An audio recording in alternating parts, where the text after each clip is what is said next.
The royal trend. Princess Leonor Denmark wedding inspires 2025 brides worldwide. Imagine a world where fairy tales are no longer confined to storybooks, where a real princess steps into her destiny before the eyes of millions. Spain's beloved Princess Leonor, once the shy teenager standing beside her mother Queen Letizia at national events, has now become the symbol of a new royal generation. But what happened in Denmark during her 2025 royal wedding didn't just make headlines, it changed the way the world sees love, elegance, and tradition itself. Everyone expected a typical royal wedding: grand, poised, predictable. Yet, what unfolded that weekend was something far more powerful. It wasn't merely about two royal families joining hands, it was about a young woman rewriting centuries of royal customs while keeping her heart rooted in tradition. The world thought they'd seen royal glamour before. But Leonor's Denmark ceremony. It set a new global standard, redefining what it means to be royal, modern, and deeply human at the same time. Because behind the glittering diamonds and polished protocols, there was a love story, real, emotional, and perfectly perfect. And for brides around the world, it became a symbol of hope, that true love, even under the weight of crowns and cameras, can still feel pure. From the moment Leonor stepped out of her carriage, wearing a breathtaking gown that blended Spanish craftsmanship with Scandinavian simplicity, the air in Copenhagen shifted. The lace shimmered like sunlight on morning frost. Every thread told a story, woven from Spanish history, sewn with the promise of a modern Europe. Her veil, long and flowing, whispered the names of the royal women before her. But her smile, that was her own. Soft, serene, certain. Observers noticed it instantly, the calm confidence of a young woman no longer defined by her title but by her choices. And yet, as photographers captured every step, whispers filled the palace halls. Could the future Queen of Spain truly marry for love? Would the Danish royal traditions clash with Spain's rigid customs? Behind every perfect photo was a tension no camera could capture. Insiders reveal that the weeks leading up to the wedding were anything but calm. Spanish protocol officials debated endlessly over dress details, seating charts, and titles.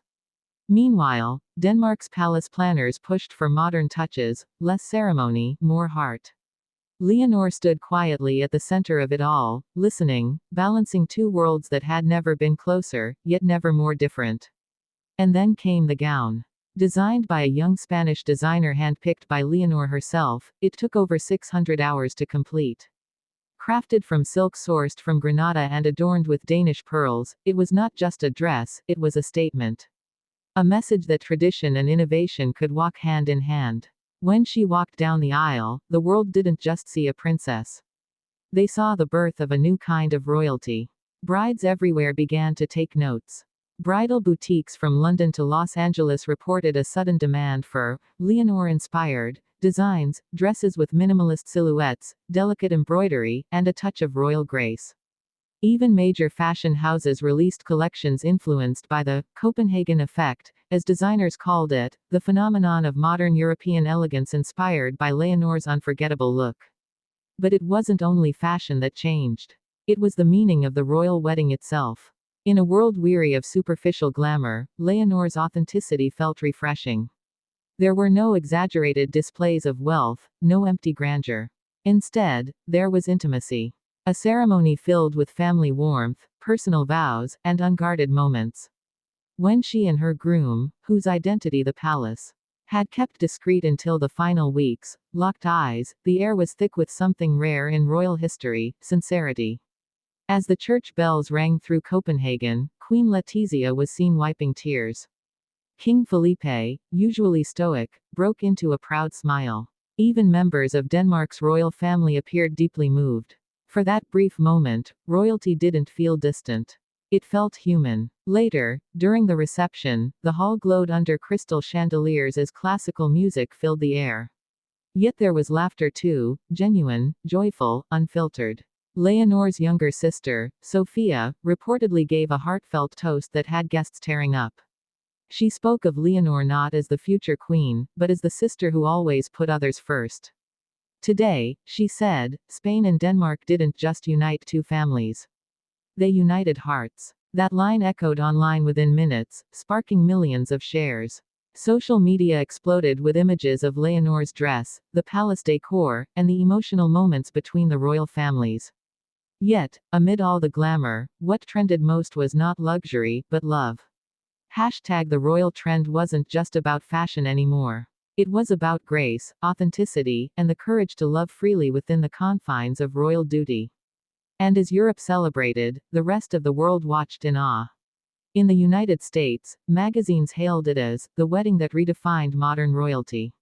In the UK, royal analysts compared Leonor's confidence to a young Queen Elizabeth's, calling her the face of Europe's future. In Denmark, citizens took pride in hosting an event that felt as much theirs as Spain's. But what made it so magical wasn't the spectacle, it was the story behind it. How Leonor managed to bridge two royal houses, honor centuries of tradition, and still remain true to herself. It reminded the world that even inside palaces, there are hearts that dream, hope, and love like anyone else. Over the following weeks, wedding planners and cultural commentators dissected every detail, the floral choices symbolizing unity, the menu blending Spanish and Danish flavors, the music that subtly told their love story. Yet, one detail stood above all: Leonor's decision to personally write part of her vows in both Spanish and Danish. A simple gesture that spoke volumes about her respect for both nations. For royal watchers, it was a revelation. For brides worldwide, it was inspiration. Across social media, young women shared posts saying, "If a princess can follow her heart, so can I." Bridal magazines began dedicating full spreads to the Leonor look, a blend of regal sophistication and natural warmth. Designers began calling it the royal minimalism movement, signaling a shift toward elegance rooted in emotion rather than extravagance. But even amid celebration, not everyone approved. Some critics in Spain questioned the merging of traditions, while others whispered about political implications. Yet Leonor remained composed. Her quiet strength silenced critics without a single word. She had done what no royal in her generation had dared: she humanized the crown. By the end of the night, as fireworks painted the Copenhagen sky, Leonor and her husband stepped out onto the palace balcony. The crowd below erupted in applause. For a brief moment, it felt like the entire continent was celebrating not just a marriage, but a new chapter in European royalty. In that instant, one thing became clear: the wedding wasn't simply an event. It was a movement, a turning point that will influence royal culture, bridal fashion, and the very meaning of elegance for years to come. The world had witnessed a transformation, from monarchy to modernity, from duty to destiny. And as the royal couple's carriage disappeared into the Danish night, one truth lingered in every heart watching. The fairy tale isn't over. It's just beginning. Princess Leonor didn't just marry her prince. She married the world's imagination. Because sometimes, the greatest trend a princess can set is being real.